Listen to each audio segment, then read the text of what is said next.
led me to conclude that only Jamaica has a constitution that gives adequate that amount of coverage that our constitution gives the National Assembly, the same amount of coverage, the Jamaican constitution. It means the amount of provisions that are given to the clerk of the National Assembly, the matters which are covered by our land in relation to clerk of the National Assembly. The fact that the office itself is expressly established by ordinary legislation, but by the Constitution itself, and as I get deeper in my presentation, I will demonstrate the ambit of power and protection and independence which our Constitution gives to the office of Clerk of the National Assembly that is appreciably far superior than that which is given by the other constitution. Take for example, sir, Your Honor mentioned Trinidad, the Clerk of the National Assembly is mentioned en passant in the Trinidadian Constitution. It is not an office established by the Trinidad Constitution. Absolutely not. I wish to refer, sir, to the Constitution of Zambia.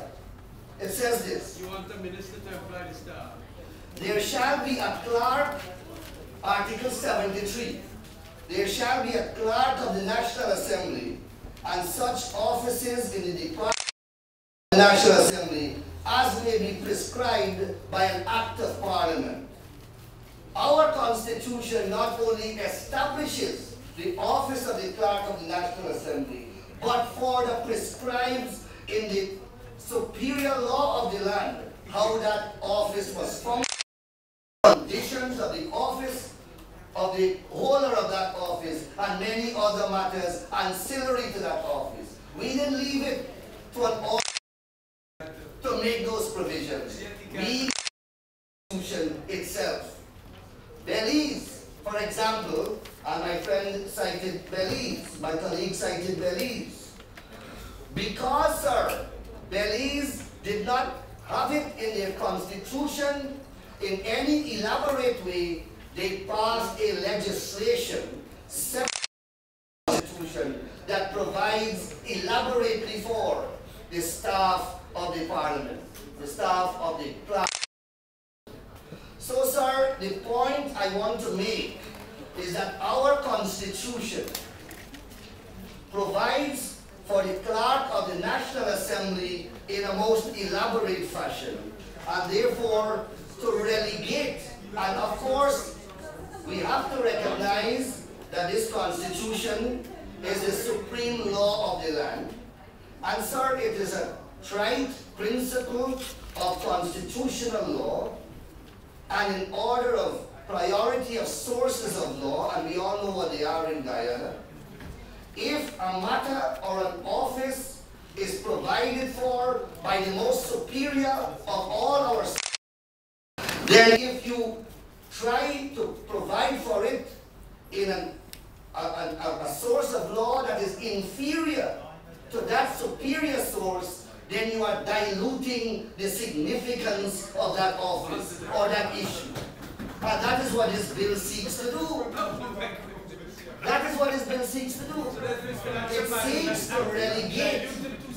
It seeks to relegate the clerk of the national. And so just two provisions I want to quote two articles of the Constitution to demonstrate the point I am making. Article 222 of the Constitution lists a number of offices which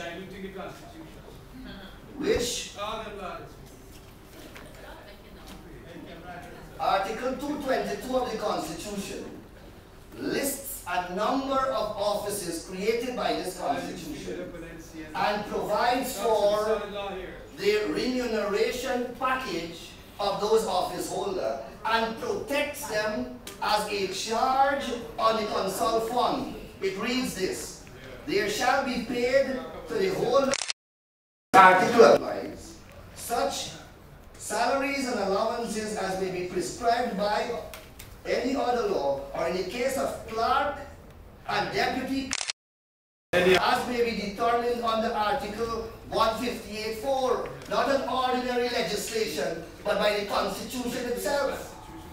And then it says, it lists, sir, the number of offices that these office holders' remuneration package is to be a direct charge on the consult fund, and that no one, including this Parliament, can alter that remuneration package to the disadvantage of the office holder.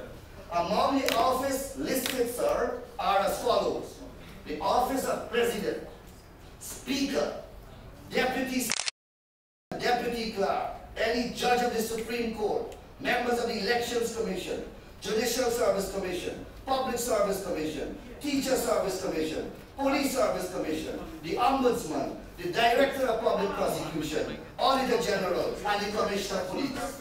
All of this, these are all independent constitutional office holders whose remuneration package are guaranteed by the Constitution as a direct charge on the consult fund. And therefore, sir, to relegate that high office by passing an ordinary legislation to make provisions for the remuneration assembly is a dilution and a violation of the Constitution.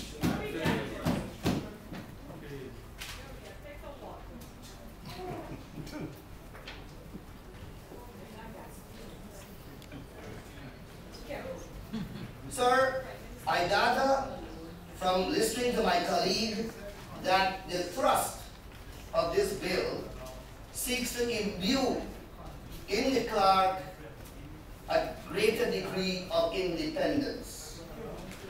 I submit, sir, that the Constitution has done that in an institutional way already, and therefore that independence has constitutional imprimatur and protection.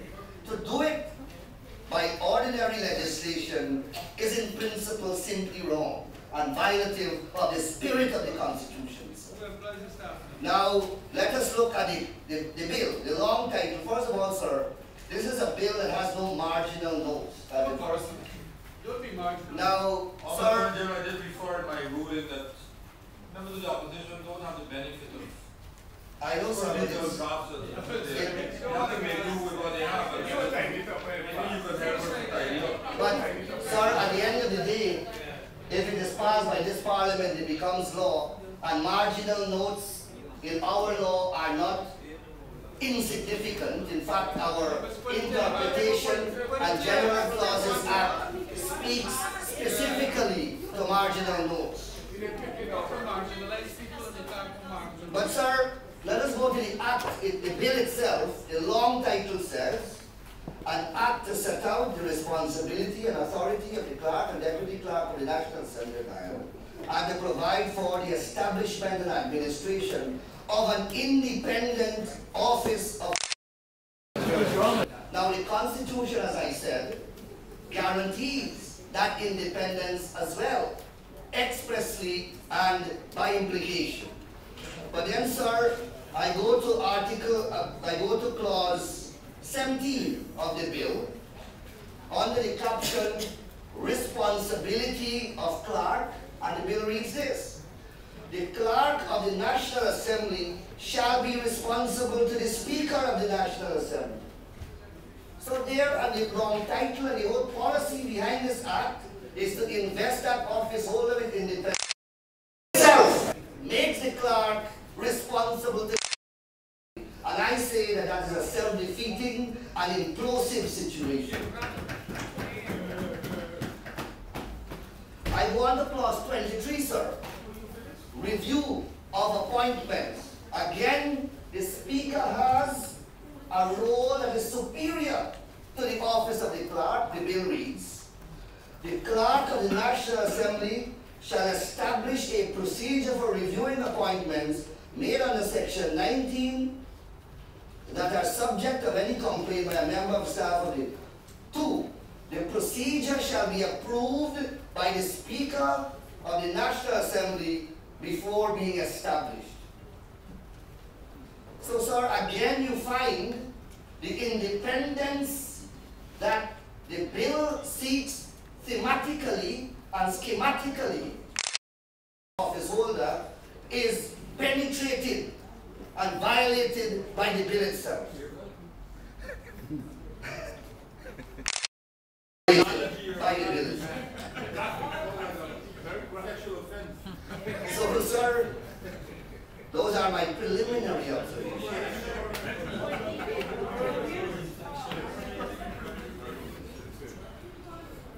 Sir, the major provisions I will dwell upon.